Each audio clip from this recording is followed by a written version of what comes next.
बिस्मिल्लाहिर्रहमानिर्रहीम। Dear students, अस्सलामु अलैकुम।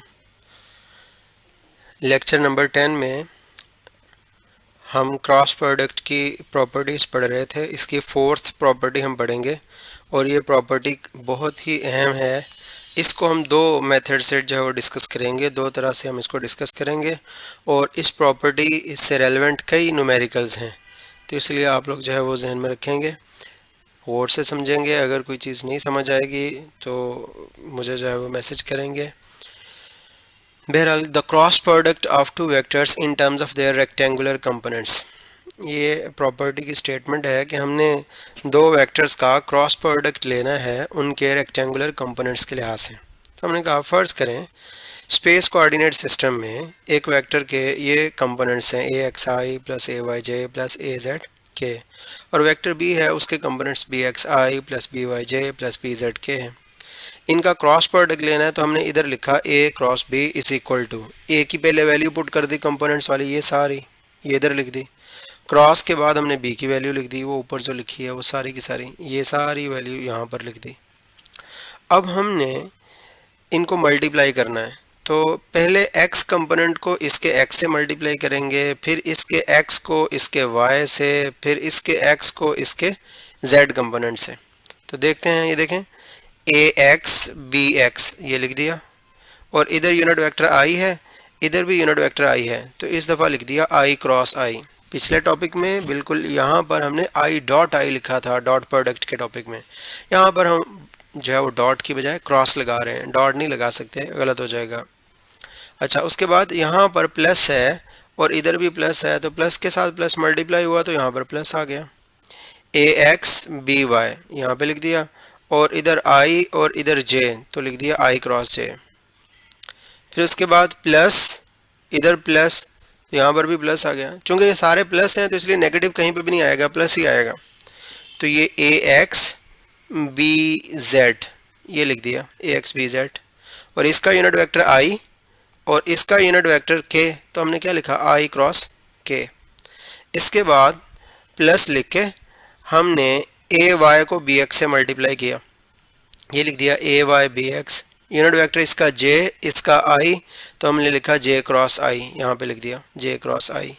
फिर उसके बाद प्लस ए वाई और इधर बी वाई ये लिख दिया, इसका यूनिट वेक्टर जे इसका भी जे, तो यहाँ पर लिखा जे क्रॉस जे। फिर उसके बाद प्लस, इधर भी प्लस तो प्लस, इसका ए वाई और इधर बी जेड ये लिख दिया ए वाई बी जेड, उसका यूनिट वेक्टर जे और इसका यूनिट वेक्टर के, तो लिखा जे क्रॉस के। अब इसके बाद ए जेड को सबसे मल्टीप्लाई करना है, तो प्लस लिखा हमने यहाँ पर और लिखा ए जेड बी एक्स ये लिख दिया ए जेड बी एक्स, और इधर के और इधर आई तो के क्रॉस आई यहाँ पे लिख दिया। फिर उसके बाद plus A Z B Y यहाँ पे लिख दिया A Z B Y, unit vector इसका के इसका जे, तो के क्रॉस जे लिख दिया यहाँ पर। फिर उसके बाद plus A Z B Z ये लिख दिया ए जेड बी जेड, और यूनिट वेक्टर इसका के और इसका यूनिट वेक्टर भी के, तो यहाँ पर के क्रॉस के लिख दिया। तो स्टूडेंट्स, इसके बाद जो है कल हमने ये पढ़ा था यूनिट वेक्टर्स की मल्टीप्लिकेशन में कि एंटी क्लॉकवाइज कोई भी दो यूनिट वेक्टर मल्टीप्लाई करें तो वो तीसरे के बराबर होते हैं। तो ये ग्रीन कलर में सारे एंटी क्लॉकवाइज डायरेक्शन में मल्टीप्लाई किए हैं। तो यहाँ पर क्या है, आई क्रॉस जे के बराबर, जे क्रॉस के आई के क्रॉस आई जे यूनिट वेक्टर के बराबर है। इनकी तरतीब को उलट करते हैं, जे क्रॉस आई करेंगे तो बाहर नेगेटिव आ जाएगा। इसी तरह के क्रॉस जे नेगेटिव आई क्रॉस के नेगेटिव जे, ये कल पढ़ा था कल के लेक्चर में। जो स्टूडेंट्स जो है वो नए आ रहे हैं उन्हें चाहिए कि वो पहले के लेक्चर ज़रूर जो है वो रिसीव करें, उन्हें सुने देखें। अच्छा, कल हमने ये भी पढ़ा था आई क्रॉस आई जे क्रॉस जे और के क्रॉस के ये सारे नल वेक्टर के बराबर होते हैं, ज़ीरो के बराबर होते हैं। बोल्ड करके ज़ीरो लिख दें, ज़ीरो वेक्टर। अब हमने क्या किया, हमने वो जो कल जो अभी हमने ये ऊपर लिखा था, यहाँ पर इस ये कर्सर को देखेंगे आई क्रॉस आई, उसकी जगह पर उसकी वैल्यू लिख दी। क्या वैल्यू थी, ज़ीरो, तो वो हमने लिख दी क्योंकि हमने यहाँ पर पढ़ा आई क्रॉस आई ज़ीरो होता है। फिर इसके बाद आई क्रॉस जे, तो आई क्रॉस जे की वैल्यू ये लिखी हुई है किसके बराबर है, के हमने यहाँ पर के लिख दिया। उसके बाद ए एक्स बी जेड में आई क्रॉस के, तो आई क्रॉस के की वैल्यू नेगेटिव जे है, ये लिखी हुई है, तो वो यहाँ पे हमने नेगेटिव जे लिख दिया। ऊपर वाली 3 टर्म्स वैसे लिखी। अब दूसरी लाइन पे आ जाएं, ऊपर से इस लाइन पे, इस लाइन को डिस्कस करेंगे। अब ए वाई बी एक्स जे क्रॉस आई, तो जे क्रॉस आई बराबर किसके है, तो देखें यहाँ पर ये जे क्रॉस आई बराबर है नेगेटिव के, तो यहाँ पर हमने नेगेटिव के लिख दिया। फिर उसके बाद जे क्रॉस जे, हमने उसकी जगह पर क्या लिखा, 0 लिख दिया, 0 वेक्टर, नल वेक्टर जिसे कहते हैं। फिर उसके बाद जे क्रॉस के, ये टर्म वैसे लिखी, जे क्रॉस के की वैल्यू हमने पुट कर दी, वो क्या है, वो आई के बराबर है। जे क्रॉस के की वैल्यू आई के बराबर, ये सॉरी इधर आई है, ये कर्सर बहुत डिम है, मुझे भी सही तरह नज़र नहीं आ रहा, मेरा आप लोगों को ज़्यादा क्लियर नज़र आएगा। जे क्रॉस के की जगह पर आई लिख दिया, ये यहाँ पर लिख दिया। फिर उसके बाद ए Z B x, A Z B x, इसकी जगह पर हमने जो है वो जे लिख दिया, तो इस जगह पर के क्रॉस आई, अब के क्रॉस आई की वैल्यू ये मैंने यहाँ पे लिखी है जे, तो यहाँ पर हमने जे लिख दिया। उसके बाद प्लस था, ये वाली टर्म हम लिख रहे हैं, तो ए जेड बी वाई, ये बराबर किसके है, के क्रॉस जे के, तो के क्रॉस जे की वैल्यू क्या है, नेगेटिव आई, तो हमने नेगेटिव आई यहाँ पर लिख दी। फिर उसके बाद आखिरी टर्म को देखें, ए जेड बी जेड के क्रॉस के, तो ये बराबर किसके है, ये बराबर है नल वेक्टर के, तो हमने यहाँ पर के क्रॉस के की ये वाली वैल्यू यहाँ पर लिख दी। अब स्टूडेंट्स, जो जिनके साथ नल वेक्टर लिखा हुआ मल्टीप्लाई करके वो तो सारे ज़ीरो हो जाएंगे, और उनको हम नहीं लिखेंगे, क्योंकि जो ज़ीरो होता है ना उसको लिखते नहीं है, ज़ीरो की कोई अहमियत नहीं है। तो इसलिए कोशिश करें आप लोग ज़ीरो स्टूडेंट ना बने, अच्छे वाले स्टूडेंट बने, ज़ीरो की कोई अहमियत नहीं है। अच्छा, अब इसमें ए एक्स बी एक्स ज़ीरो से मल्टीप्लाई हुआ, ज़ीरो हो जाएगा, ये वाला भी ज़ीरो हो जाएगा, ये वाला और ये टर्म भी ज़ीरो हो जाएगी, ये सारी टर्म्स ज़ीरो हो जाएंगी, नहीं लिखेंगे। अब मैंने यहाँ पर 3 कलर यूज़ किए हैं। रेड कलर में आई यूनिट वेक्टर आ रहा है साथ, ये देखें इनके साथ आई यूनिट वेक्टर मल्टीप्लाई हो रहा है, और इधर भी आई यूनिट वेक्टर मल्टीप्लाई हो रहा है। और ग्रीन कलर में जे यूनिट वेक्टर मल्टीप्लाई हो रहा है, ग्रीन कलर ये जे यूनिट वेक्टर, और ऑरेंज कलर जो है उसमें के यूनिट वेक्टर मल्टीप्लाई हुआ, ये डैश मैंने ज़रा प्रोमिनेट करने के लिए लगाया। तो पहले हमने सबसे पहले आई वाले इकट्ठे कर लिए, ये देखें हमने लिखा कि ए वाई बी जेड, ये वैसे ही लिख दिया। अब ये वाला जो था यहाँ पर प्लस था, यहाँ पर माइनस था, तो प्लस को माइनस से मल्टीप्लाई करें तो माइनस आ जाएगा, तो यहाँ पर माइनस का साइन आ गया, और नेगेटिव का साइन आया, तो उसके साथ ए जेड बी वाई वो वैसे ही लिख दिया। और इसके साथ भी आई यूनिट वेक्टर था और इसके साथ भी आई यूनिट वेक्टर था, तो आई यूनिट वेक्टर को कॉमन ले लिया। अब उसके बाद प्लस, अब हम ग्रीन कलर वाले लिख रहे हैं, ए जेड बी एक्स ये लिख दिया, और ये नेगेटिव ये पॉजिटिव मल्टीप्लाई हो गए, यहाँ पे नेगेटिव आ जाएगा, ये देखिए यहाँ पे नेगेटिव आ गया, तो ए एक्स बी जेड को हमने क्या लिखा यहाँ पर, नेगेटिव, और जे इसके साथ भी था इधर भी था, तो उसको कॉमन ले लिया। फिर प्लस, उसके बाद ऑरेंज वाले ये ए एक्स बी वाई, ये हमने लिख दिया ए एक्स बी वाई, और ये प्लस था ये माइनस था, तो ये टर्म नेगेटिव की हो जानी है, तो इसलिए हमने यहाँ पर नेगेटिव लिखा, और ए वाई बी एक्स वैसे लिखा, और के इसमें भी है यूनिट वेक्टर और के यूनिट वेक्टर इसमें भी है, दोनों तरफ से हमने कॉमन ले लिया। तो स्टूडेंट्स, एक तो ये तरीका है, ये टेक्स्ट बुक में ये तरीका नहीं दिया हुआ, यानी डायरेक्ट लिखा हुआ है, इतनी डिटेल में नहीं डिस्कस किया हुआ। तो आप लोग जब लिखेंगे तो कोशिश करेंगे डिटेल में लिखेंगे, जब लॉन्ग क्वेश्चन अटैम्प्ट करेंगे, बड़ा अहम लॉन्ग क्वेश्चन है, अक्सर रिपीट होता रहता है। अब इसका दूसरा मेथड मैं आपसे डिस्कस करने जा रहा हूँ, और ये मेथड पढ़ाने के बाद जब भी मैं स्टूडेंट से पूछता हूँ तो वो यही कहते हैं कि जी ये सेकंड मेथड जो है डिटर्मिनेंट वाला, बुक ने डायरेक्ट लिखा है, एक्सप्लेनेशन नहीं दी, तो ये मुश्किल है। लेकिन मैं ये कहता हूँ कि ये बहुत आसान है।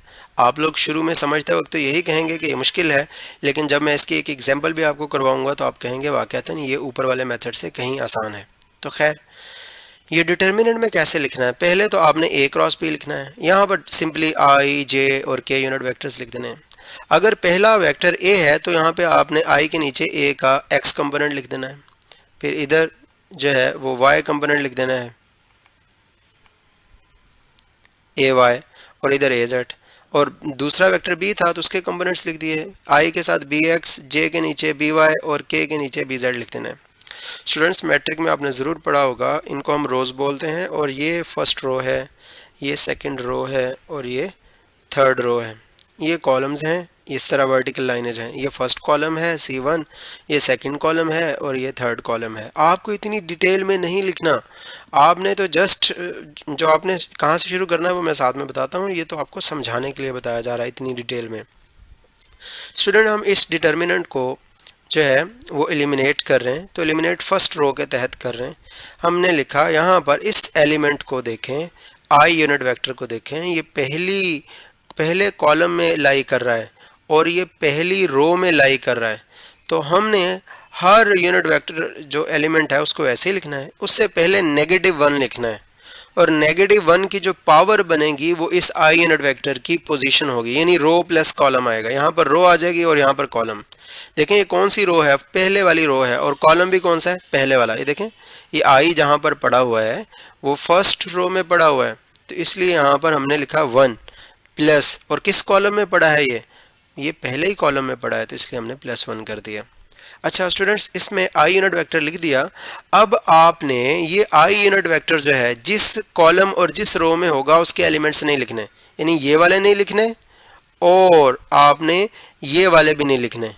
तो अब बाकी कौन से बच गए, बाकी बच गए A Y B A Z B Y B Z, तो ये मैंने लिख दिया A Y A Z B Y B Z plus. फिर अब आई के बाद कौन सा यूनिट वेक्टर आ रहा है, जे, तो -1 की पावर 1 + 2 क्यों किया भाई, ये जे जो है वो पहली रो में जो है एग्जिस्ट कर रहा है। देखें ज़रा जे को, जे जो है वो पहली रो में एग्जिस्ट कर रहा है तो हमने लिखा 1। ये पहला जो 1 है ये रो को जाहिर कर रहा है और ये जो 2 है ये कॉलम को रिप्रेजेंट कर रहा है कि जे कौन से कॉलम में एग्जिस्ट कर रहा है। देखें जे लाई कर रहा है सेकंड कॉलम में, तो इसलिए हमने 1 + 2 कर दिया और जे यूनिट वेक्टर लिखा। अब हमने यहाँ पर इन दो लाइनों के दरमियान वो एलिमेंट्स लिखने हैं जो है इस लाइन में इस कॉलम और इस रो में एग्जिस्ट नहीं कर रहे। जे यूनिट वेक्टर जिस कॉलम में लाई कर रहा है और जिस रो में लाई कर रहा है वो वाले नहीं लिखने। तो कौन से बच गए, ए एक्स और ए जेड बच गया और बी एक्स बी जेड बच गया। ये देखिए मैंने वही लिख दिया, A X A Z B X B Z. फिर प्लस -1, हर दफ़ा -1 की पावर ही लिखनी है। अच्छा -1 की पावर 1 + 3 क्यों किया, क्योंकि के यूनिट वेक्टर के लिहाज से देख रहे हैं तो के यूनिट वेक्टर पहली रो में एग्जिस्ट कर रहा है तो इसलिए पहले 1 लिखा और कौन से कॉलम में एग्जिस्ट कर रहा है, देखें तीसरे कॉलम में, तो इसलिए हमने लिख दिया 1 + 3 और के यूनिट वेक्टर। अब के यूनिट वेक्टर जिस कॉलम में एग्जिस्ट कर रहा है वो वाले एलिमेंट्स और जिस रो में एग्जिस्ट कर रहा है वो एलिमेंट्स हमने नहीं लिखने, वो नंबर नहीं लिखने। तो देखें फिर उसके बाद बच कौन से गए, ए एक्स ए वाई और बी एक्स बी वाई, तो ये हमने लिख दिया ए एक्स ए वाई और B X B Y. Students ये बात याद रखिएगा, -1 की पावर जब इवन नंबर होगा तो नेगेटिव ख़त्म हो जाता है और जब ऑड नंबर हो तो नेगेटिव वैसे ही बाकी बच जाता है। तो यहाँ पर पावर देखें 1 + 1 2 हो जाएगा और 2 एक इवन नंबर है, इवन नंबर की वजह से -1 पॉजिटिव हो जाएगा तो यहाँ पर सिर्फ आई यूनिट वेक्टर बच गया। और यहाँ पर 1 + 2 3 ऑड नंबर है, ऑड नंबर की वजह से -1 ख़त्म नहीं होगा। ऑड कौन से हैं, 1 3 5 7 9 11 13 अप टू सो ऑन, ये सारे के सारे ऑड नंबर। और इवन कौन से हैं, 0 इवन होता है, 2 4 6 8 10 अप टू सो ऑन, ये सारे के सारे इवन नंबर हैं जो 2 पे पूरा डिवाइड हो जाए। खैर ये तो छोटी क्लासेस की बात है। 1 + 2 3 की वजह से नेगेटिव ख़त्म नहीं होगा। अब क्या हुआ, नेगेटिव और पॉजिटिव आपस में मल्टीप्लाई होकर क्या हो जाते हैं, नेगेटिव आ जाता है हमारे पास। तो ये यूनिट वेक्टर वैसे ही और ये बाकी सारा का सारा वैसे ही लिख दिया। अच्छा फिर यहाँ पर 1 + 3 4 इवन नंबर है, इवन नंबर की वजह से नेगेटिव ख़त्म हो जाएगा, पॉजिटिव हो जाएगा और ये वाला प्लस हमारे पास वैसे ही आ जाएगा, के यूनिट वेक्टर्स वैसे ही आ जाएगा। ये डिटर्मिनेंट में जितनी भी वैल्यूज़ हैं ये सारी की सारी वैसे ही आ जाएंगी। अच्छा स्टूडेंट्स, आपने ये वाला स्टेप नहीं लिखना, ये तो आपको समझाने के लिए बताया है। कर्सर मेरा किधर गया, ये बहुत ही मेरे पास जो वो डिम है इसलिए मुझे सही नज़र, जी ये इधर आ गया। तो ये वाला आपने नहीं लिखना, ये आपने नहीं लिखना। और ये ऐसे रोज और कॉलम भी मेंशन करने की ज़रूरत नहीं है, ये तो सिर्फ आपको समझाने के लिए डिटेल से बताएं। अब आपने जस्ट क्या याद रख लेना है, आपने याद रखना है कि जब भी डिटर्मिनेंट खोलना है तो आई के साथ पॉजिटिव, जे के साथ नेगेटिव और के साथ पॉजिटिव आता है। बाकी सारा मैंने आपको बताया कि ये वाले एलिमेंट्स है वो आपने किस तरह से लिखना है, ये आपको पता होना चाहिए, अभी मैंने आपको बताया। खैर, अब आपने करना क्या है, इसको कैसे ओपन करना है, आपने इस ए वाई को बी जेड से मल्टीप्लाई करना है, रेड वाले मल्टीप्लाई करके ग्रीन वालों को उसके बाद मल्टीप्लाई करके माइनस कर देना है। तो ये नीचे नेक्स्ट पेज पे ज़रा देखिएगा, बहुत आसान है स्टूडेंट्स।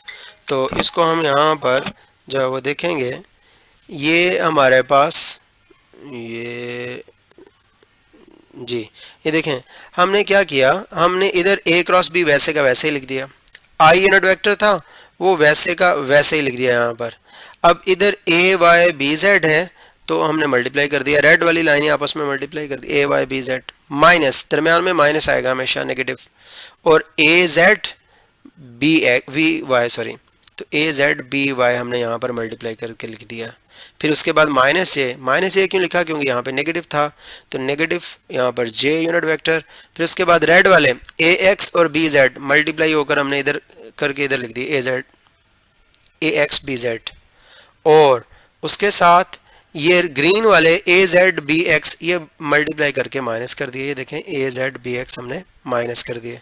फिर उसके साथ अब यहाँ पर के यूनिट वेक्टर को देखें, ए एक्स बी वाई ये यहाँ पे लिखा ए एक्स बी वाई, के यूनिट वेक्टर बाहर वैसे का वैसे ही, और यहाँ पर ए वाई है और ये बी एक्स है तो ए वाई को बी एक्स से मल्टीप्लाई किया तो ये यहाँ पर हमने माइनस करके लिख दिया। तो रेड वाले पहले लिखने मल्टीप्लाई करके और ग्रीन वाले बाद में।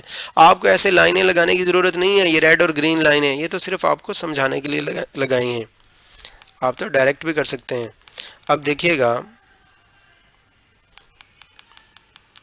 यहाँ पर ये हमने क्या किया, इस पूरी लाइन को वैसे ही सॉरी इस पूरी टर्म को हमने वैसे ही लिख दिया। फिर यहाँ पर हमने एक काम किया, इधर से नेगेटिव कॉमन लिया। अगर ब्रैकेट्स के अंदर से नेगेटिव कॉमन लिया जाए तो अंदर वाली टर्म्स के साइन चेंज हो जाते हैं, जो नेगेटिव वाली होती है वो पॉजिटिव बन जाती है और जो पॉजिटिव वाली वो नेगेटिव। तो स्टूडेंट्स हमने इस ब्रैकेट के अंदर से नेगेटिव वन को कॉमन लिया, वो बाहर वाले नेगेटिव से मल्टीप्लाई होकर क्या हो गया पॉजिटिव, और यहाँ पर जब नेगेटिव कॉमन लिया तो ये ए जेड बी एक्स पॉजिटिव का हो जाएगा, इसलिए इसको हमने पहले लिख दिया क्योंकि ये पॉजिटिव का बन गया, और ये ए एक्स बी जेड नेगेटिव का हो जाएगा इसलिए हम इसको यहाँ पर बाद में लिख देंगे। फिर उसके बाद ये प्लस और ये प्लस वैसे ही, के यूनिट वेक्टर वैसे ही, और ये पूरी टर्म हमने वैसे की वैसे लिख दी। ये इक्वेशन नंबर 9 है, ऊपर इक्वेशन 8 थी। आप स्टूडेंट्स इक्वेशन 8 और 9 का रिजल्ट कंपैरिजन करके देखें, ये इक्वेशन 8 है, ये इक्वेशन 8 है और उधर इक्वेशन जो है वो 9 है। आप देखेंगे मैंने आपको पीडीएफ फाइल वैसे भी अलहदा से भेजी है, तो इक्वेशन 8 और 9 दोनों का सेम रिजल्ट है, तो इसका मतलब दोनों तरह से सॉल्व कर सकते हैं। तो ये इसमें मिस्टेक के चांसेस कम हैं, मिस्टेक्स कम हो सकती हैं और उसमें ज़्यादा चांसेस हैं जो इक्वेशन 8 वाला मेथड है। तो खैर आखिरी प्रॉपर्टी है स्टूडेंट, उसमें ये कह रहा है कि the magnitude of A cross B is equal to area of the parallelogram. जो ए क्रॉस बी है उसकी मैग्नीट्यूड बराबर होती है एरिया ऑफ पैरेललोग्राम के, formed with A and B vector A and B as two adjacent sides. तो ये जो पैरेललोग्राम है ये किससे बनी है, ये ए और बी दो वेक्टर से मिलके बनी है जो इसकी एडजेसेंट साइड्स हैं। एडजेसेंट का मतलब क्या होता है, एडजेसेंट का मतलब होता है मिली हुई, साथ वाली। तो ये देखें ये ए साइड है वेक्टर ए और ये बी साइड है, ये दोनों आपस में मिली हुई हैं, तो इसलिए हम इनको एडजेसेंट साइड्स कह रहे हैं। अच्छा अब स्टूडेंट्स पैरेललोग्राम के एरिया का फॉर्मूला क्या है, हमने लिखा ए क्रॉस बी, ये साइड पे जो लाइनें लगाई हैं ये मॉडुलस को रिप्रेजेंट करती हैं, और ये जो एरिया ऑफ पैरेललोग्राम हमने कहा, तो पैरेललोग्राम के एरिया का फॉर्मूला ये होता है बेस, इसको मैं बेस कह रहा हूँ, बेस मल्टीप्लाइड बाय हाइट, ये वाली हाइट है इसकी, ये हाइट है। दो पैरेलल लाइंस के दरमियान जो ये डिस्टेंस है डॉटेड लाइन से शो किया गया, इसको हम हाइट कह रहे हैं। तो पैरेललोग्राम के एरिया का फॉर्मूला होता है बेस, ये बेस है, और मल्टीप्लाइड बाय हाइट, तो ये इसकी हाइट है। तो बेस तो ए के बराबर है, सिंपल ए लिख दिया यहाँ पर, और हाइट की वैल्यू हमने कैसे फाइंड की, तो मैंने यहाँ पर लिखा ये एक राइट एंगल ट्राइंगल बन गई, ये 90 डिग्रीज का एंगल है, उसके सामने हाइपोटेनियस है, हाइपोटेनियस के साथ जिस साइड का एंगल बने वो बेस, और जो तीसरी साइड है ये परपेंडिकुलर। तो हमने यहाँ पे लिखा perpendicular over hypotenuse sine theta के बराबर होता है। हाइपोटेनियस की वैल्यू कितनी है, देखें b है, तो हमने b लिख दिया, और इधर साइन थीटा। b के ऊपर वेक्टर का साइन इसलिए नहीं लिखा, मैंने आपको बताया था कि जब भी साइन कॉस टेन थीटा की वैल्यूज फाइंड करेंगे या पाइथागोरस थ्योरम लगाएंगे, रेजोल्यूशन के नतीजे में बनने वाली ट्राइंगल की साइड्स की जस्ट मैग्नीट्यूड लिखेंगे। तो हमने b वेक्टर की मैग्नीट्यूड लिखी है, b को उधर ले जाएं तो परपेंडिकुलर की वैल्यू b साइन थीटा आ गई। तो ये हमारा परपेंडिकुलर भी है और ये हमारे पैरेललोग्राम की हाइट भी है, तो इसकी वैल्यू b साइन थीटा आ गई। तो हमने बेस को यानी a को वैसे ही लिखा, और ये b साइन थीटा जो कि हाइट की वैल्यू है वो भी हमने लिख दी। यही हमारे पास एरिया ऑफ पैरेललोग्राम है। तो ये याद रखिएगा स्टूडेंट कि एरिया ऑफ पैरेललोग्राम जो है वो बराबर होता है क्रॉस प्रोडक्ट की मैग्नीट्यूड के, उस क्रॉस प्रोडक्ट की मैग्नीट्यूड के जो वेक्टर्स उस पैरेललोग्राम को एडजेसेंट साइड्स के तौर पे बना रहे होते हैं, जैसा कि फिग में मैंने आपको दिखाया। अब ये फोर्थ प्रॉपर्टी का मैंने एक छोटा सा एक स्टेप लिया है आपको एक्सप्लेन करने के लिए कि हम डिटर्मिनेंट मेथड से कैसे सॉल्व कर सकते हैं। देखिए टॉर्क जो है एक वेक्टर क्वांटिटी है, पोजीशन वेक्टर r और फोर्स f को मल्टीप्लाई करें तो टॉर्क बनता है। अब टॉर्क फाइंड करने के लिए हम डिटर्मिनेंट मेथड को यूज़ कर रहे हैं। पहले r था तो आपने सबसे पहले i j k unit vector से लिख लेने हैं, फिर उसके बाद r है तो r के ये कंपोनेंट्स लिख लेने हैं 7 3 और 1, k के साथ 1 है तो यहाँ पे लिख दिया 7 3 और 1। 1 नज़र नहीं आ रहा, k के साथ ये 1 मल्टीप्लाई हो रहा है, यहाँ पर 1 मौजूद है, क्योंकि k को अगर 1 से मल्टीप्लाई करेंगे तो k यूनिट वेक्टर ही आ जाएगा, तो इसलिए ये अंडरस्टूड है कि यहाँ पर 1 मौजूद है। फिर उसके साथ f, दूसरे नंबर पे f था तो हम f के कंपोनेंट्स लिखेंगे।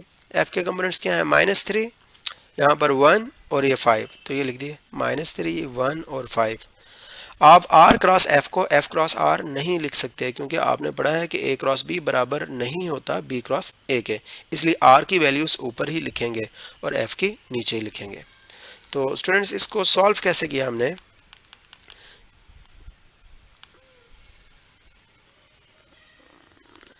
अब यहाँ पर ये i यूनिट वेक्टर वैसे ही मैंने आपको बताया था कि i और k के साथ पॉजिटिव आएगा, j के साथ नेगेटिव। तो ये आप देख सकते हैं मैंने i यूनिट वेक्टर के साथ पॉजिटिव लिखा, j के साथ नेगेटिव और k के साथ पॉजिटिव। अब ये आप डायरेक्ट लिख दिया करेंगे i यूनिट वेक्टर जिस कॉलम और जिस रो में है वो वाले नहीं लिखने, तो ये वाले आपने नहीं लिखने, तो कौन से बच गए 3 1 1 5, तो ये लिख दिया 3 1 1 5 माइनस j यूनिट वेक्टर।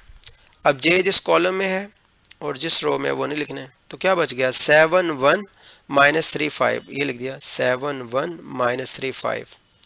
फिर प्लस k यूनिट वेक्टर जिस कॉलम और जिस रो में है वो आपने नहीं लिखने, तो 7 3 -3 1 ये बच गए थे, ये हमने लिख दिया 7 3 -3 1। अब इनको मल्टीप्लाई करना है, 3 5 द 15 ये लिख दिया यहाँ पर, i यूनिट वेक्टर वैसे का वैसे ही आ गया बाहर। 1 को 1 से मल्टीप्लाई किया तो 1 ही आ गया, -1 कर दिया हमने। फिर माइनस का j यूनिट वेक्टर वैसे ही लिखा, 7 5 द 35, फिर फॉर्मूले का नेगेटिव यहाँ पे लिखा। ये माइनस के 3 को 1 प्लस के 1 से मल्टीप्लाई करें माइनस का 3 आ जाएगा, तो इसलिए हमने -3 लिख दिया। फिर प्लस के यूनिट वेक्टर वैसे ही 7 1 द 7 ये लिख दिया। फिर फार्मूले का नेगेटिव, क्योंकि इन दो को मल्टीप्लाई करके फिर नेगेटिव का साइन लिखना है, फिर उसके बाद इन दो को मल्टीप्लाई करके लिखना है। तो खैर हमने नेगेटिव का साइन लिखा, 7 को 1 से मल्टीप्लाई किया, फिर उसके बाद हमने माइनस और फिर इस नेगेटिव के 3 को इस 3 से मल्टीप्लाई किया तो नेगेटिव का 9। तो 15 में से 1 गए 14, और ये नेगेटिव नेगेटिव क्या हो जाएगा पॉजिटिव, तो 3 और 35 कितने हो गए 38, और इधर भी नेगेटिव नेगेटिव पॉजिटिव 9 और 7 कितने बन गए 16, तो ये हमने 16 लिख दिया। तो इनको शुरू में लिख दिया, 14 को इधर लेफ्ट साइड पे लिख दिया क्योंकि आमतौर पे मैग्नीट्यूड पहले लिखी जाती है, डायरेक्शन बाद में लिखी जाती है। तो 14i - 38j + 16k ये हमारे पास जो है इसका आंसर आ गया। तो 14i + 38j + 16k Newton metre. ये स्टूडेंट्स इस तरह से हमने ये टॉर्क फाइंड कर लिया। तो ये गालिबन 12 क्वेश्चन है आपकी टेक्स्ट बुक की एक्सरसाइज का, उस वक्त भी हम इसको डिस्कस करेंगे इंशाल्लाह। तो आज के लिए इतना ही काफ़ी है। साथ में मैंने इसके शॉर्ट क्वेश्चंस और जो है वो MCQs दिए हैं, वो आप लोग डिस्कस कर लेंगे, देख लेंगे सॉरी, और उसको अटेम्प्ट करने की कोशिश करेंगे। जो नहीं होगा वो कल फिर हम डिस्कस करेंगे। कुछ एग्जांपल्स दी हुई हैं, तो एग्जांपल्स क्या है वेक्टर प्रोडक्ट की। देखें टॉर्क जो है, बुक में ये सिंबल बोल्ड करके लिखी है, तो बोल्ड करके भी लिख सकते हैं, लाइट फेस लिख के ऊपर तीर का निशान भी लगा सकते हैं। आर क्रॉस एफ के बराबर होता है। आर क्या चीज़ है? आर फोर्स का, जहां पर जिस पॉइंट पे फोर्स लग रही है उस पॉइंट का पोजीशन वेक्टर है। पोजीशन वेक्टर क्या होता है? जो जगह बताए किसी पॉइंट की। तो ये पोजीशन वेक्टर कहां से कहां तक जगह बता रहा है? ये पोजीशन वेक्टर ओरिजिन यानी एक्सिस ऑफ रोटेशन, यानी वो लाइन जिसके गिर्द बॉडी घूमती है, उस पॉइंट से लेकर जहां पर फोर्स लग रही उस पॉइंट तक की पोजीशन बता रहा है ये वाला वेक्टर। और एफ फोर्स है, तो ये यहाँ पे लिखा है, when a force F applied on a rigid body, rigid कहते हैं ठोस बॉडी को, जब कोई फोर्स किसी रिजिड बॉडी को हार्ड बॉडी के ऊपर अप्लाई होती है एट अ पॉइंट, उस पॉइंट के ऊपर, whose position vector is R from any point of the axis about which body rotates, then turning effect of the force called torque is given by the vector product of r and f। तो वो कह रहा are वो position vector है जो उस point का position vector है एक्सिस ऑफ रोटेशन के लिहाज से, ओरिजिन के लिहाज से। एक्सिस ऑफ रोटेशन किसे कहते हैं? वो लाइन, वो नुक्ता जिसके गिर्द बॉडी क्या कर रही होती है? घूम रही होती है। जिस तरह लट्टू है स्पिनिंग टॉप, वो नुक्ता जिसके गिर्द बॉडी घूमे उसको एक्सिस ऑफ रोटेशन कहते हैं, वो लाइन।